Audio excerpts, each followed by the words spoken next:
Great, thank you so much. The previous session was fantastic. Now we have Markus, who's from the Norwegian EV Association, who's going to give us an overview of what the market looks like and what the association does. And he's been very kind to share a short bio about himself.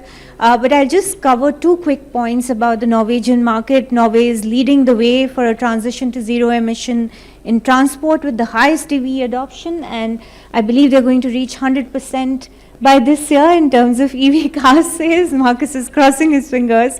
And the integral part that the EV association plays is that it has a host of about 12 lakh EV users as part of the association, or even more. So that is one of the key things that the association does. With that, I'll just give a brief bio about Markus so that I don't eat up his time with the presentation. He is the project lead and advisor in the Norwegian EV Association. He's leading the advocacy and international partnership efforts. And Markus has been leading with partners in India, Latin America, and Southern Africa, looking at how EV drivers play an important role, and also in terms of promoting EV policies along with higher uptake of EVs. This is very close to my heart, the statement that you made here, that Markus was and still at heart an environmentalist. So I relate to you here. All of us are at heart. And this is Markus's second time in India, and he tells us he's loving it here, and he doesn't want these trips to stop at all. So I'll hand it over to Markus to make a presentation on what the market looks like. A big round of applause for Markus.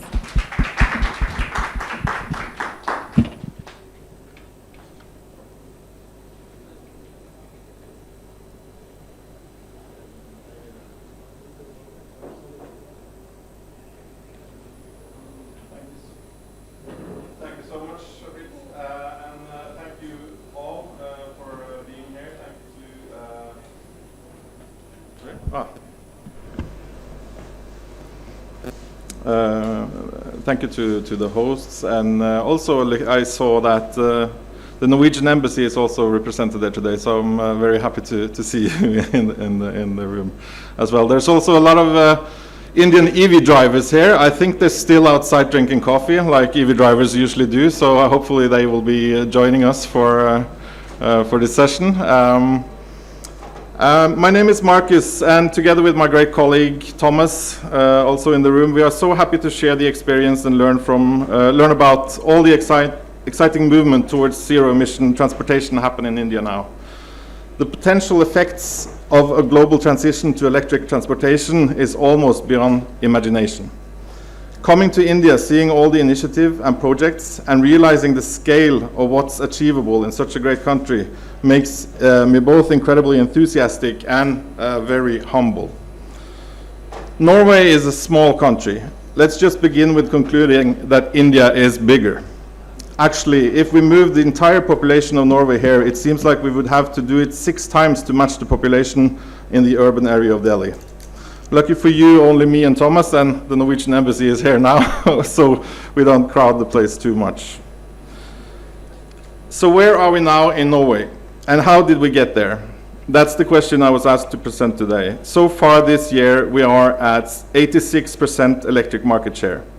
Early numbers shows us that it looks like we are going close to 95% in August already.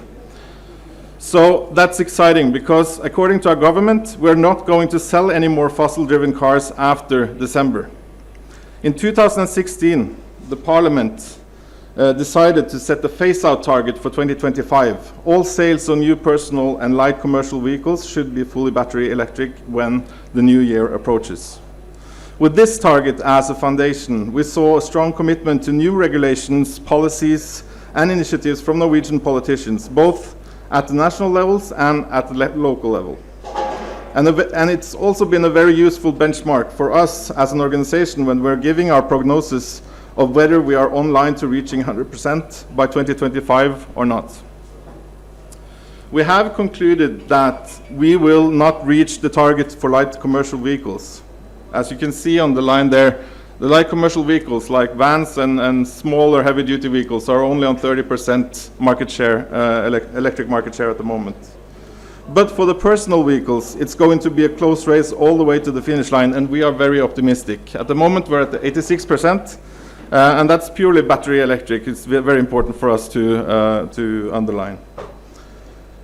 We will probably be the first country in the world with 100% battery electric new car sales. The question I'm asked to answer today is, how did we get there?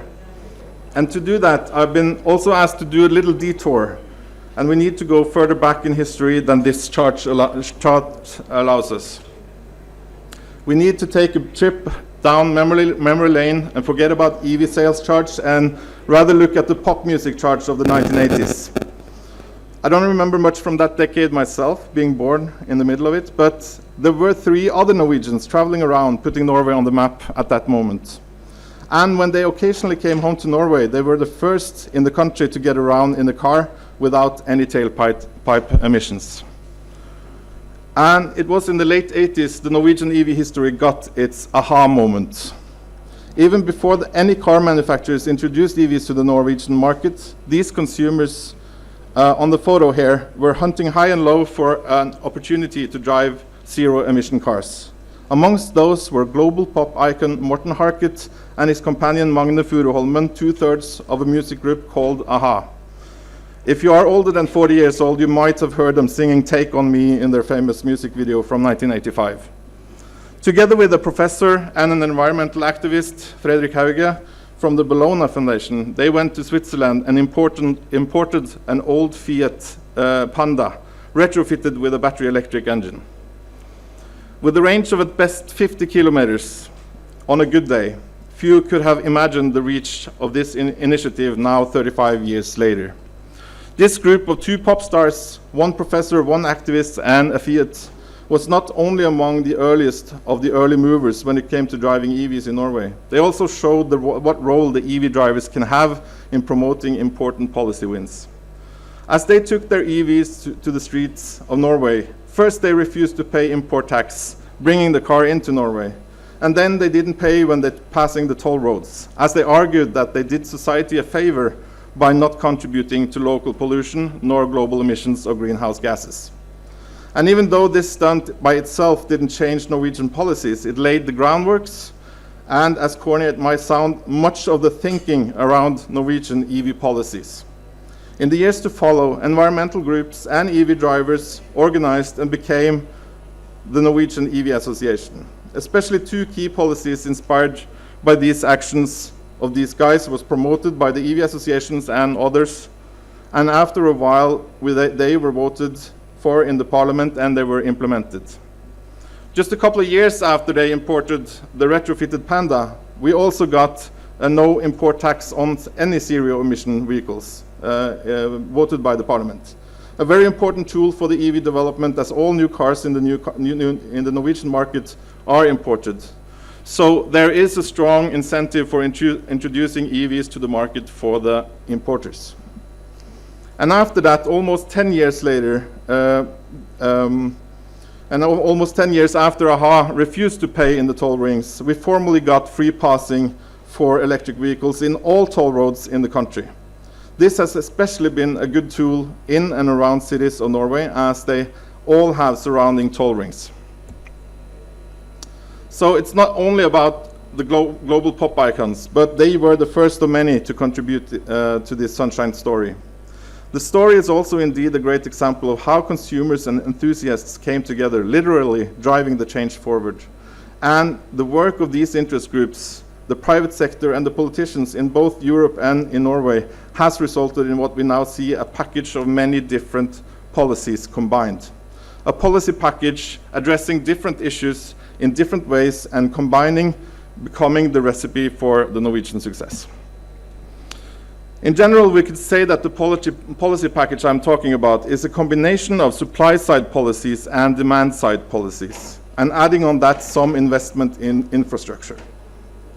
The most important supply-side policy has been the EU regulation that puts a demand on car manufacturers to average emission standards for their vehicles sold in the European market, including the Norwegian one.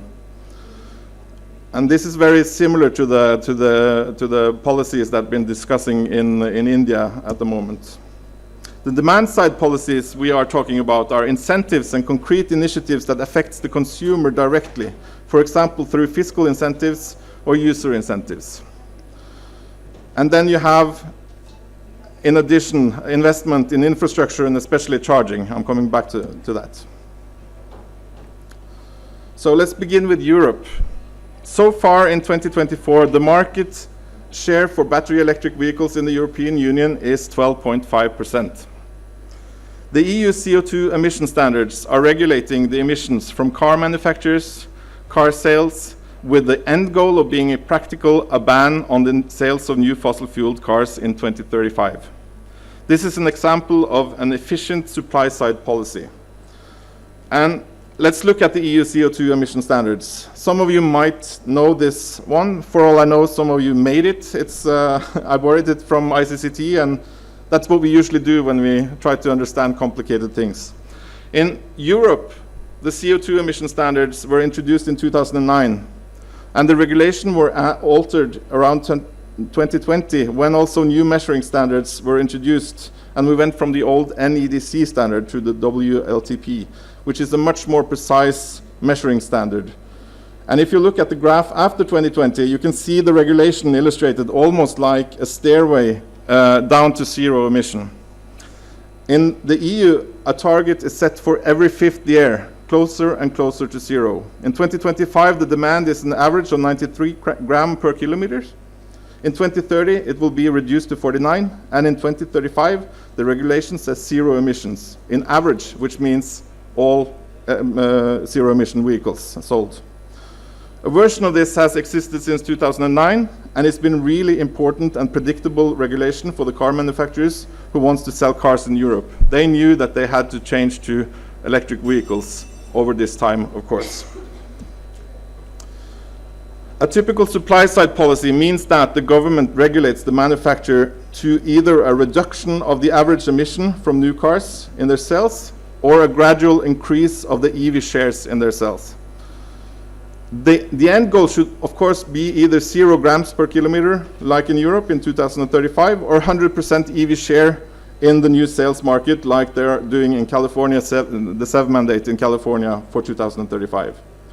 There are two main great elements to this type of political strategy.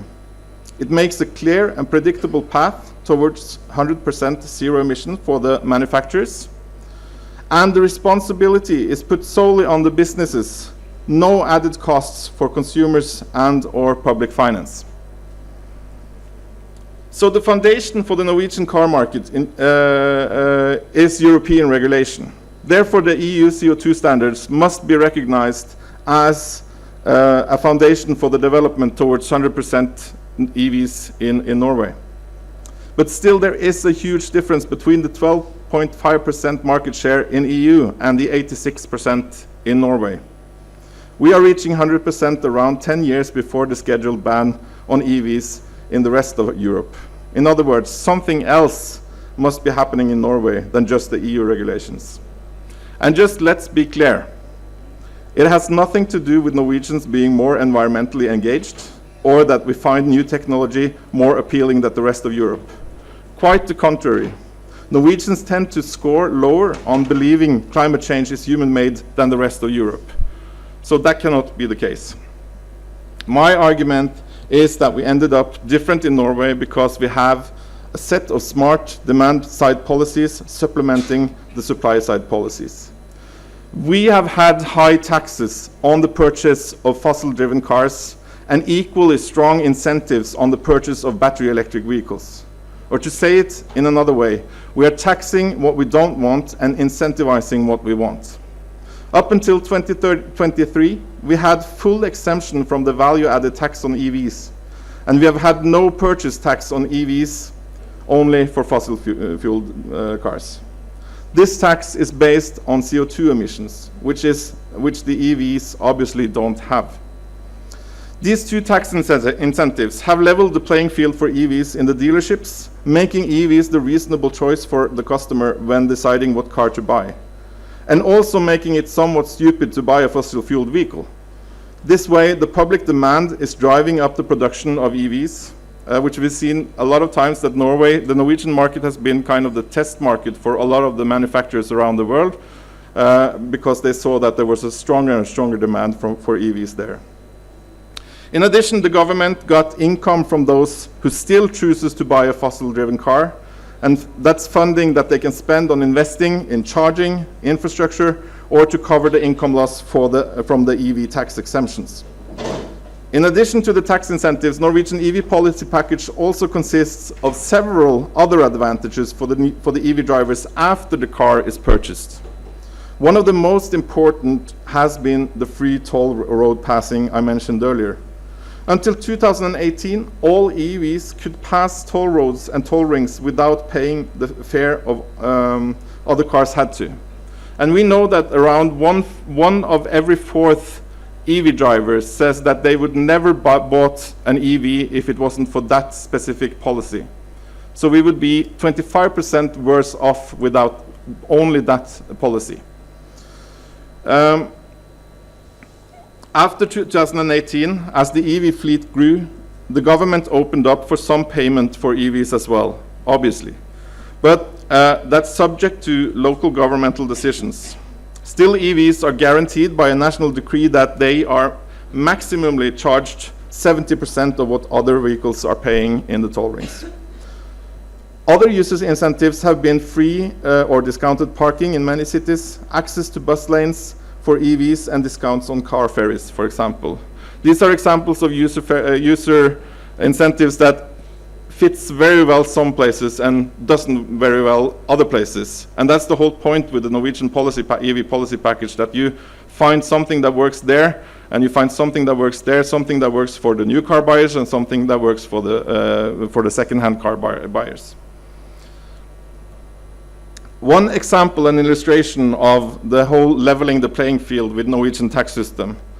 The EV has been, and still is, at least for some time more, it's more expensive to produce and therefore also more expensive in the stores. This would actually been made worse by the value-added tax on 25%. Because we add 25% value-added tax on the fossil car, it looks like this, almost.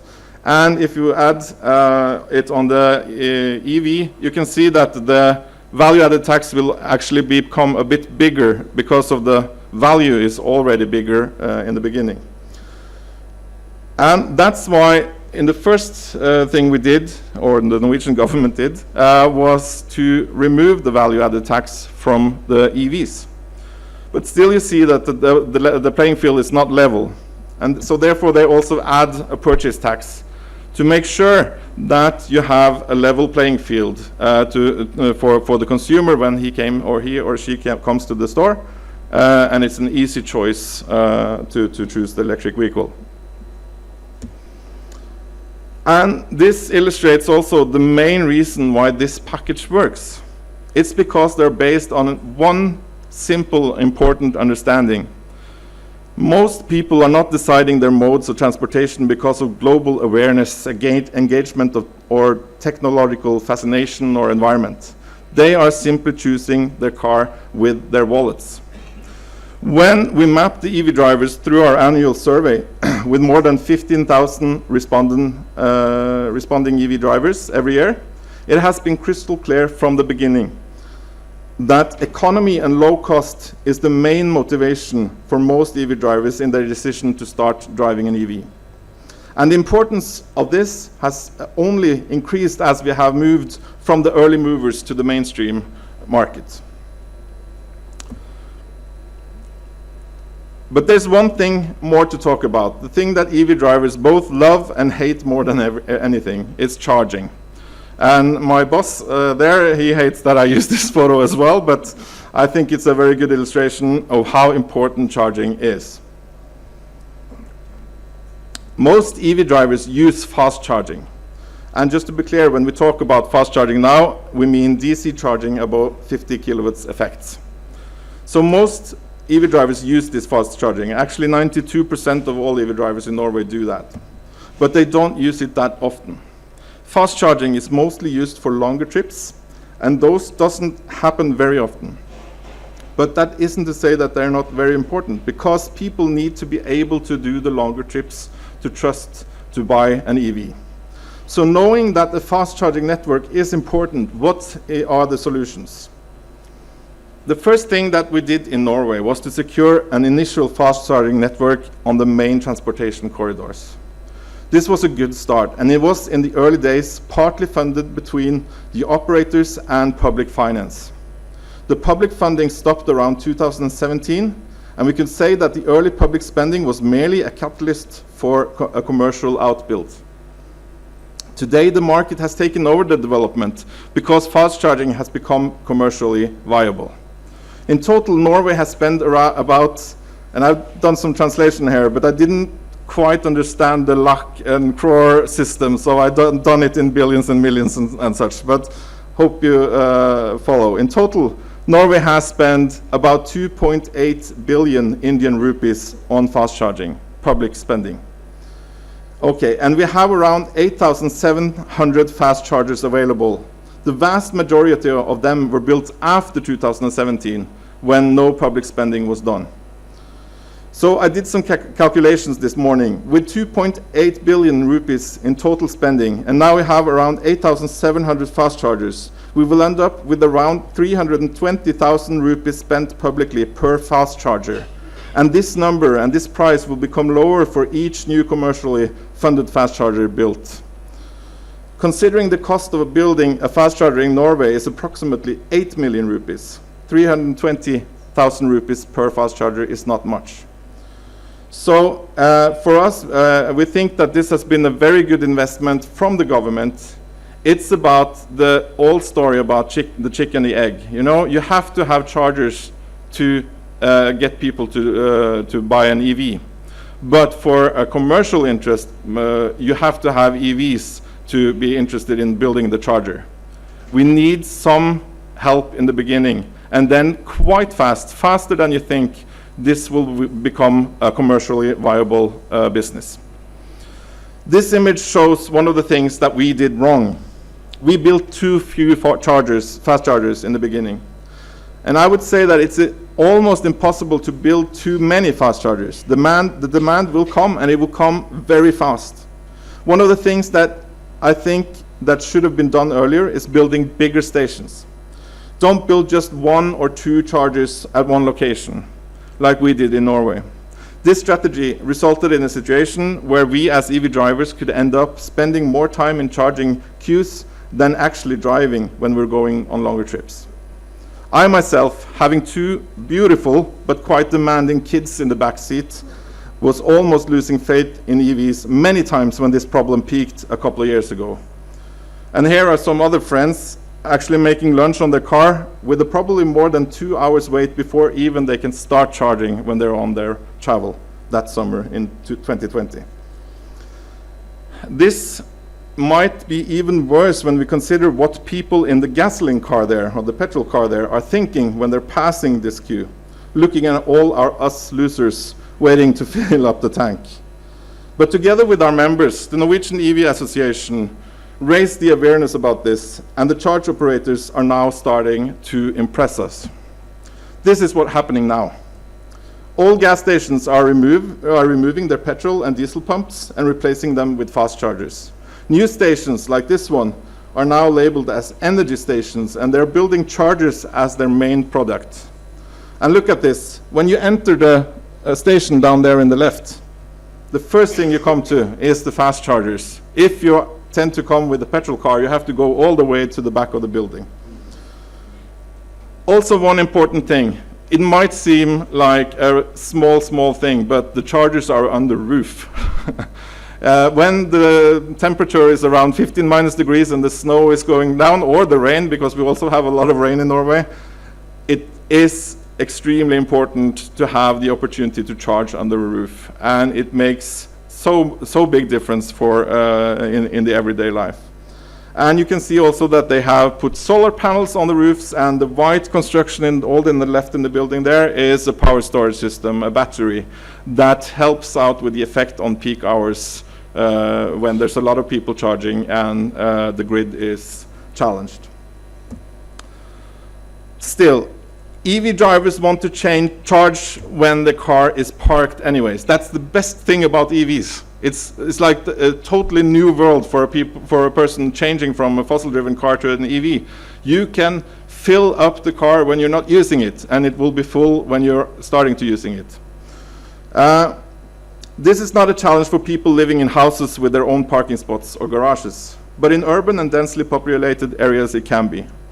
Municipalities in Norway have accepted that if they want people to change to EVs, they need to provide some public charging for those who park in the streets.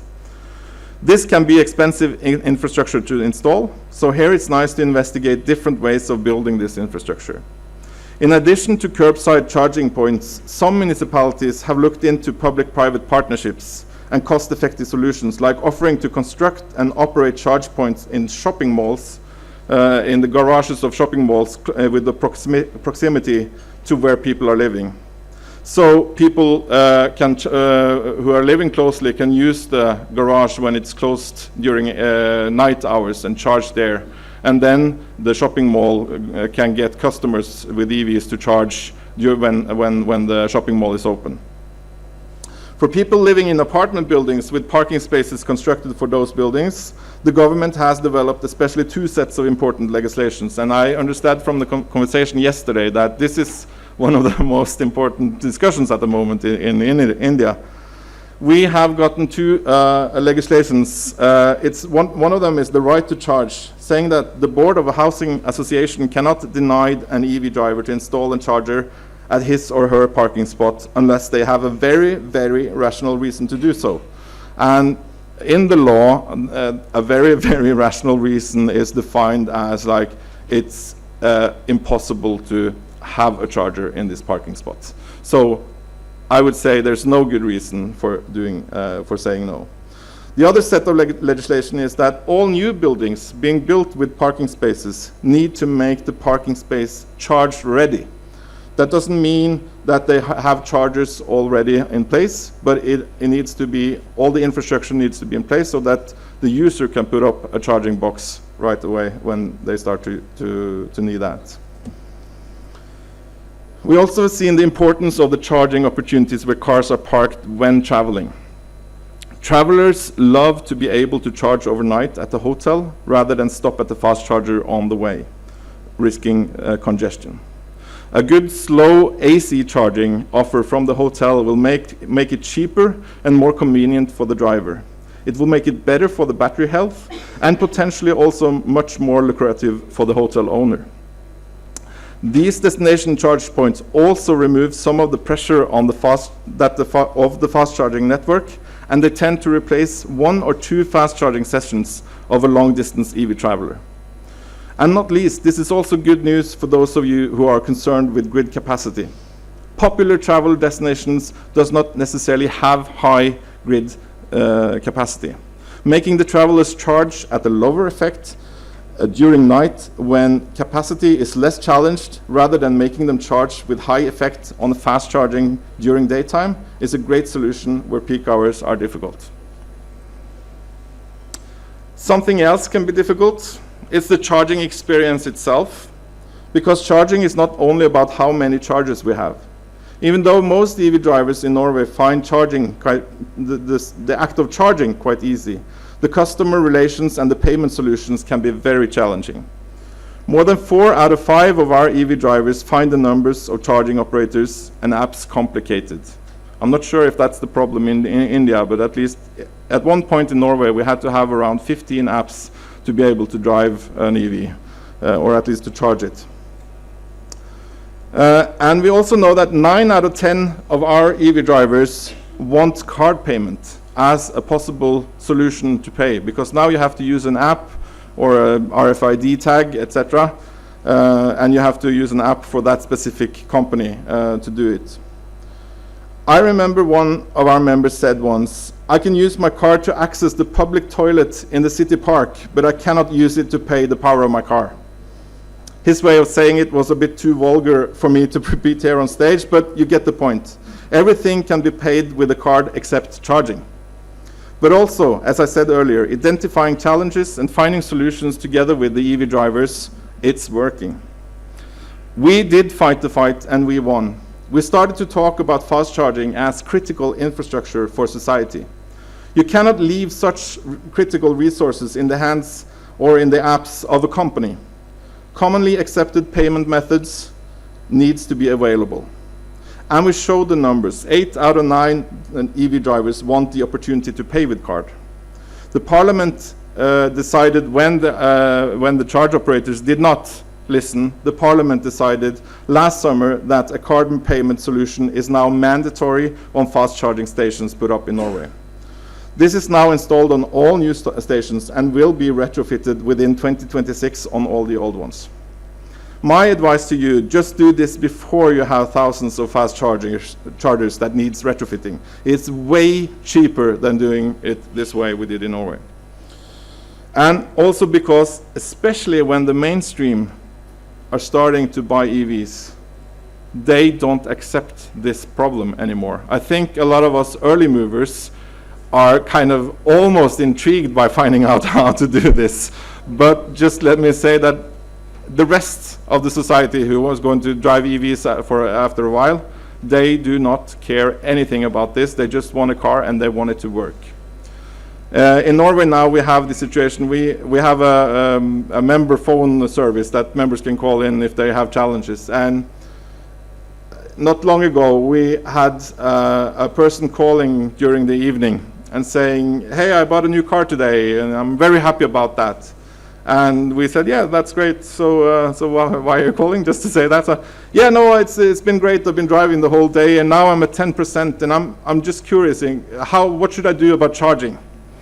So we have come to the point where people are buying EVs without even considering it should be an issue about charging.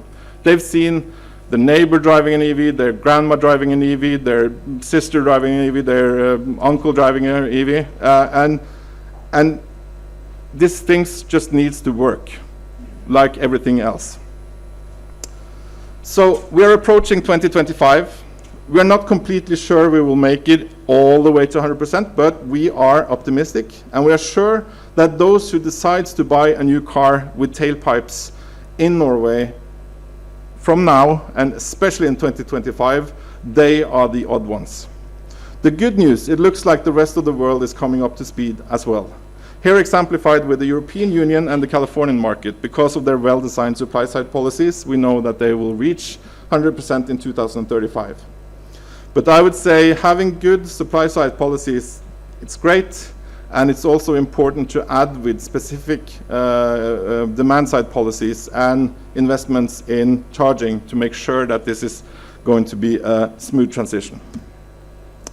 The even better news, it is what took us 2.5 years takes less and less time. In Norway, we used 2.5 years from 2% to 10% market share. In the UK, they used 1.5 years, and in Germany now we saw that they just used 1 year. And this is because the technology is already here. The urgency is maybe more present as well, but it's easier to do the transition now than it was back in 2006. So, and after being in India for the second time now, I see also there's a lot of positive interest also from the car manufacturers. You have at least one car manufacturer who's really into this and trying to move this process. So if you get the EV drivers together with the NGOs and with the positive car manufacturers and the charge operators to actually drive this change faster and faster, it's possible to do this way faster than the Norwegian story is. And the best thing, the EV driver seems to become the happiest consumer group in the world. In the Norwegian EV driver survey, almost everybody tells that they are satisfied or very satisfied with the change.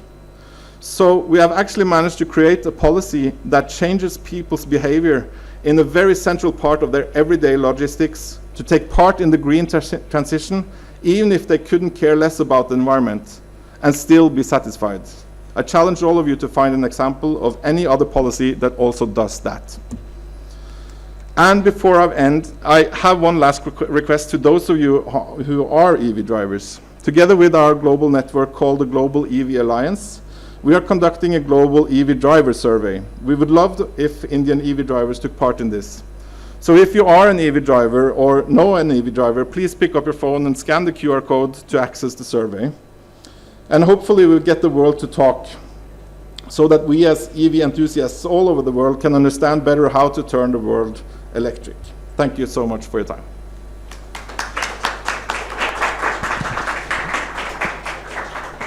Thank you, Markus. That was fantastic. A lot of learnings, and most of the policies are covering some of the aspects in India as well. But we're also struggling with charging infrastructure. Instead of me asking questions, I would hand it over to the audience because we have about 10 minutes. So if any, hands already up. World Bank, yes, please. Hi, I'm Megha and I'm a consultant with the World Bank. And The mic is not working. I think it is. It is. Is it? It's working now. Okay. Hi everyone, I'm Megha and I'm a consultant with the World Bank. And what a lovely presentation, Markus. And the excitement that we saw on your face was the excitement of an EV user. So really lovely to hear all the experiences. So I have two questions. One, you mentioned that there are no import taxes on EVs in Norway. So what is the penetration of Chinese cars there in the market? And the other question that I have is related to equity aspect, in the sense that we heard a lot about subsidies being offered on cars. So what is happening on the public transport side, like bus electrification, if you could hear something about that? Thank you so much. When it comes to the Chinese cars, they have a stronger and stronger presence in Norway now, obviously because of the tax benefits or tax deductions. And I think that for us, there's two answers to that question, or two challenges, or the one is like the geopolitical situation regarding like Europe and China, and we have not gone into that discussion from the Norwegian EV Association. We have seen that the Chinese cars that are coming to Norway, they are good. They're consumer friendly in the way that they are cheaper than a lot of the other cars, so they're actually pushing the price, and they're working quite well. But at the same time, we see that there are some challenges also for the consumer, on the consumer side, regarding, and that's also a challenge for the rest of the car industry, I would say, regarding information safety and privacy issues. And of course, we've also seen that there's a bigger engagement on human rights and these questions among EV drivers than regular drivers. And I'm not just saying that because I want to brag about that, but we've seen that through our surveys that this is something that they're engaging in. Up until recently, it was mostly about cobalt and the extraction of cobalt in especially the Republic of Congo. And there's been we have done some initiatives together with the civil society of Norway trying to push this agenda to the manufacturers. It's a bit more difficult towards Chinese manufacturers, but we are trying to do at least some of it. But it's a difficult question for us. But at least there are a lot of Chinese cars coming into Norway. That's the fact now. When it comes to equity. First of all, I think that the main policies in Norway is not very focusing on equity. It's giving tax relief to the new car buyers, which is basically not an equity policy. But it's the only way to transform the Norwegian car fleet, because we have to change the emissions where the cars are entering the market, and that's in the new car sales. And we've also seen that with holding all of these incentives, now that the second-hand market is getting more and more EVs, it's very important, because by keeping those incentives in the new car market, still that means also that they get the same kind of advantage in the second-hand market, because an EV buyer can buy a new EV with the same incentive and then sell his old EV to the second-hand market. So we see that, especially in terms of the car situation, that's somewhat, we just have to accept that you have the tax relief for the richest, and then it will, even if I'm not the person who likes to talk about trickle-down economies, but in this sense, it actually is trickling down. And when it comes to mass transit and other types of modes of transportation, we as an organization have always said you can have as strict targets on the total amount of cars in any city or in Norway as you want. We have said that to the government. We don't care. But the rest of those who are going to have a car, that needs to be zero emission. That's been our main focus all the time. And I think that has helped us to also take part in the discussion about buses, boats, and even aviation at the moment. So in most cities in Norway now, almost every bus is electric. In Oslo, we have all public transportation. Oslo is the capital. All public transportation is battery electric now in 2025, which includes ferries. I think we're above 50% battery electric ferries in the whole country, and we have a lot of ferries because there's a lot of fjords. And now they're also starting to look at the long-haul transportation.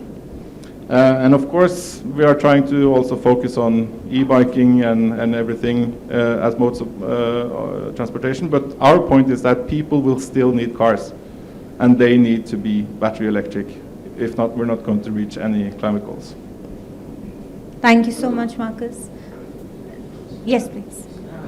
Basic question that, as you are saying that more than 100%, nearly it will reach 100% within a few months or few years, whatever. But the point basically is that it will generate a lot of electronic waste, because a lot of this fleet is going to get, obsolete at some point of time, maybe in 5 years, 10 years, So what is the government strategy as far as, this e-waste, how to recycle it, how to repurpose it, and how to make it sustainable? Otherwise, it will be another, hazard, which will be a cause of concern as far as net zero is concerned. So what is the strategy regarding it? And my second question is that, has the Norway faced any kind of, headwind as far as jobs are concerned in fossil fuel industry, or for that matter taxes, because in India, we are finding that government is losing taxes and also facing challenges on jobs also because of this, transition. So these are my 2 points. Thanks very much.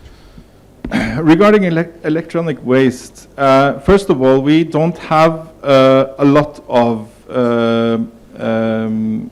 terminated batteries yet. It's been way better than believed early. So we don't have mass facilities with a lot of recycling of the batteries yet. The only batteries that are recycled at the moment are those who have been in car crashes or some malproduction errors, for example. But they are coming, so it's very important that you have a strategy. But for us, it was like, this is so many years ahead, so the strategy has been built brick by brick as we have understood how it was. But one of the things that's been in Norway from the beginning is that the car manufacturers, or in Norway, the importers, because we don't produce our own cars, but we import. So the importers who are selling cars in Norway are responsible for the waste afterwards. So they have to have facilities available when this becomes a challenge. So we have some small facilities now, and they're building some bigger recycling. Mostly it's about recycling, and there's quite good numbers on recycling at the moment. I don't remember the numbers exactly, so I'm not going to say, but it seems very positive.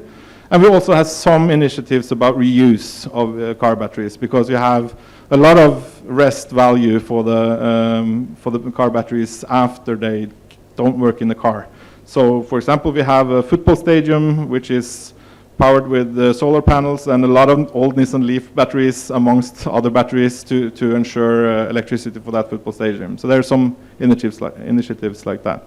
When it comes to job losses, I think that's one of the, this was easy for Norway question, because we don't have a car industry. So this was to kind of just take away the import tax was very easy for us because it didn't affect jobs in Norway.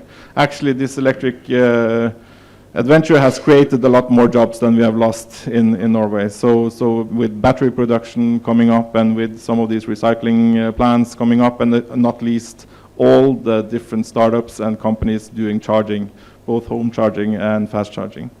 So it hasn't been this big of a problem, and also because of the Norwegian, of course, we have an elephant in the room in Norway as well. We are a big oil producer, but that oil is exported. So I don't think the Norwegian companies, or it doesn't affect directly on the Norwegian oil companies. But of course, indirectly, the petroleum lobby has been very present in Norway as well, and that's been kind of, they and some of the big car companies in the world have been one of the key challenges for us to deal with all the way up until now, and also now. Thank you so much. I'm really sorry. Anandi, can we take 5 more minutes? There are many questions. Yeah? Okay, great. Please. So thank you, Markus. It was a very insightful presentation. So my question is, like, do people still talk about hybrids also in Norway as well? No. That's great. Hi, Markus. It was a very insightful presentation, I would say. I have 3 questions for you. So despite government implementing, the purchase tax over the ICE vehicles, who are the people still going for them and why? Like, what problems do they still feel, We are asking us the same question. We don't know. Actually, there was a very funny comment from an Australian EV blog this week that looked at the Norwegian sales number for last month, and there were like 10 fossil-driven cars bought, and there were all Suzukis, or what's it called in India? Marti, yeah. And they were also Suzuki. So the blogger was asking, who are these last buyers? Maybe they are employed by Suzuki. So I'm not sure. But it's basically, there's no good reason for not buying an EV. And I think also a couple of the cars were like some ambulance cars. There's still some of these that should wait at least 1 year. But we have police cars that are EVs, and we have, so I think they're just like very, very late movers.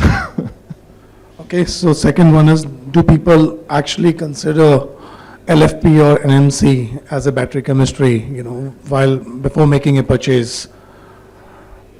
That's not a consider anyone does anymore. It's a car. Okay, yeah. So they do not care about the life cycles? Yeah, they do, but not the consumers. I think that I have a lot of colleagues that does, but I don't think you see that in the consumers' worries. They're about, they want to know about the life cycle in terms of emissions and how environmental friendly. Some of them do, at least, but it's not a big issue for the mass market. So the last one, a lot of stiffness would be, faced by the people who are there for the DC charging as per the temperature is concerned for the cables. They get stiff. So what kind of cable do you use? Is it all liquid cooled or what? I have to ask a colleague about that because I don't know. But it has been, one of the main issues about cables in Norway has been regarding universal design to ensure that also people with disabilities can drive an EV. So there's been a lot of work done on ensuring that the cables are long enough and that they're like in a construction that's easy to carry because they can be very heavy. But there's a lot of challenges around that, both with terms of space and also the security. We usually have a security barrier between the charger and the car. But that was needed also to be removed for this purpose. So there's a lot of things that we didn't think about in the beginning, and that's now being introduced slowly. But in terms of the type of cable, I'm not the right guy to ask. Okay. Thanks, Markus. Thank you. Hi, thanks, Markus, for your talk. So my question is, I recently saw a CNBC report that the waiver of taxes on EVs in Norway has in fact led to more cars on the roads in Norway. it didn't deter the fossil fuel powered cars from coming on. So for India, this is specifically a lot of problem. We charge already a lot of tax on the cars, but still, if you are giving an incentive on the cars, it leads to more traffic on the roads. So how do you solve that? And yeah. A very important question and a good question. We also saw the same report and we looked into it. It is true that there's more cars now than in 2006. We decided to check it. So we went back to 1980, before the Fiat Panda, and checked the development of increase of cars in Norway before the EVs came, and also checked that trajectory together with when the EVs came. And there's a small change. It started a bit before the EVs. It most likely is because people got more money in Norway. You had increase in welfare, or in wealth. So there's, according to us at least, there's no evidence that it's the EVs that makes more cars on the roads than just the development itself. But that said, we do not think it's a good idea to promote EVs in a way that will increase the car traffic too much. But you have to accept that if that development is happening in any way, those cars needs to be zero emission. If not, we can forget about any climate goal anyone has set ever. So that's kind of our take on that. And we did research that, not with a big research paper, but we looked into the numbers. And for us, it seems like it hasn't happened in that way. We also had a lot of progressive policies in the cities, which states that all growth in transportation is going to be with walking, bicycling, or public transportation. And we support that target. So as long as the rest of the transportation, which is cars, is turning into zero emission. By the way, one more interesting data point for you. I was really encouraged with 93% in Norway seems to be happy with EVs. Recent study in India found that 50% of EV users want to go back to ICE cars. Yeah, but yeah, that's just, we need to... My suggestion for you is to create EV drivers associations who can help all these EV drivers, because I think that's one of the reasons why people are so happy, that we are helping them as much as we can. That's a fantastic suggestion. May we have just one last question so that we can break for lunch, and then you can pick Markus's brain during lunch. Hi, not let him eat. Yeah, thank you so much, everyone. Thanks, Markus, for a wonderful talk. So, like you, we have many more enthusiasts for electric vehicles here. I'm Dr. Ashish Sharma. For last 5 years, I was in London. We were looking at the public health impacts of air pollution exposure to young children, particularly babies in prams, and that went viral on BBC and all. So I'm just wondering, like, it's good that we are talking about electric vehicles, but life cycle systems thinking approach is really crucial. This is one thing I just want to say.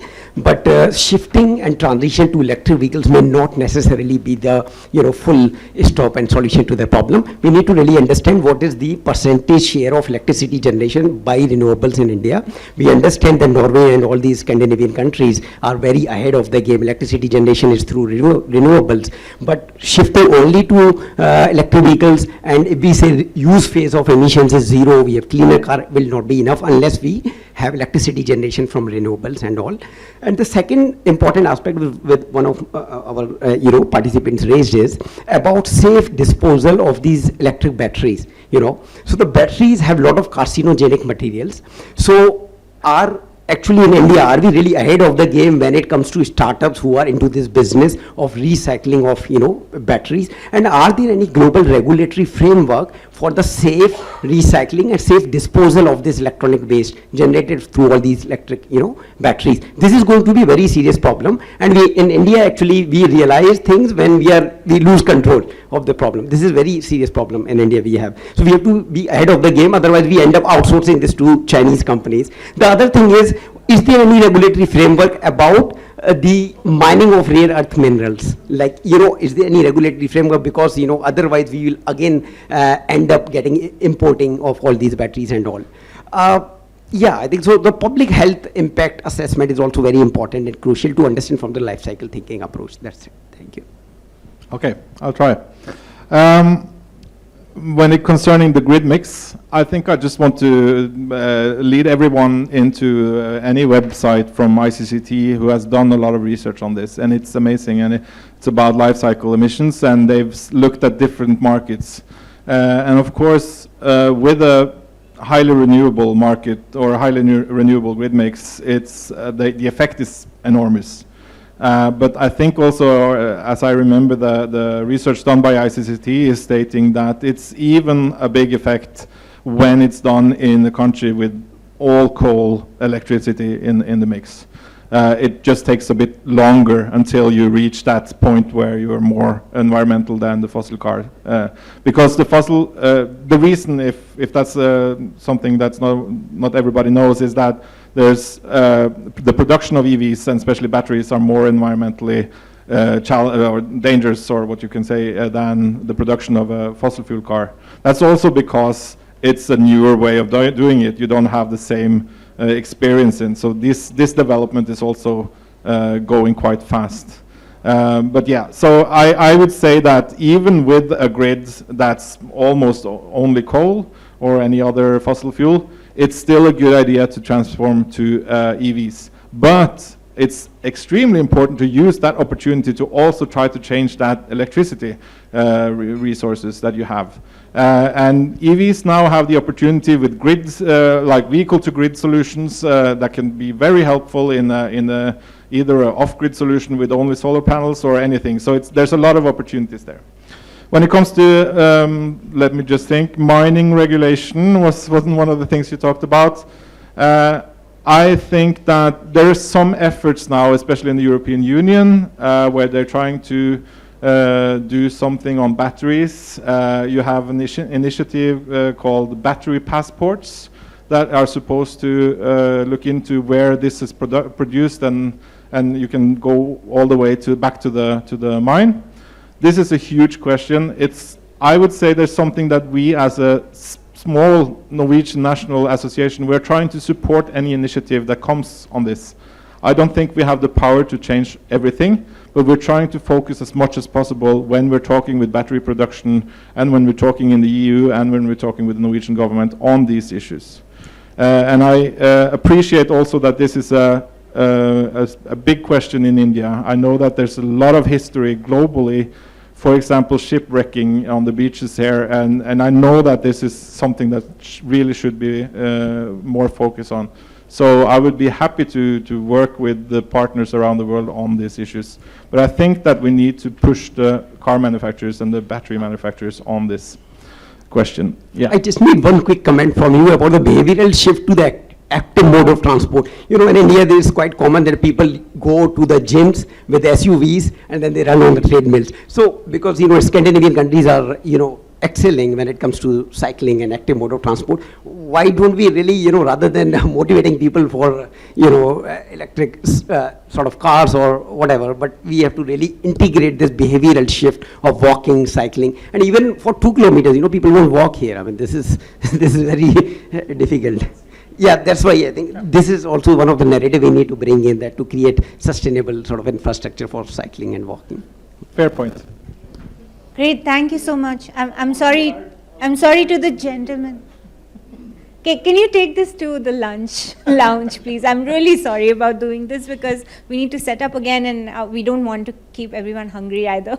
So I would request everyone to move for lunch, and a big applause for Markus for taking out time. Thank you so much. And what a fantastic audience with so many questions. Thank you so much, everyone.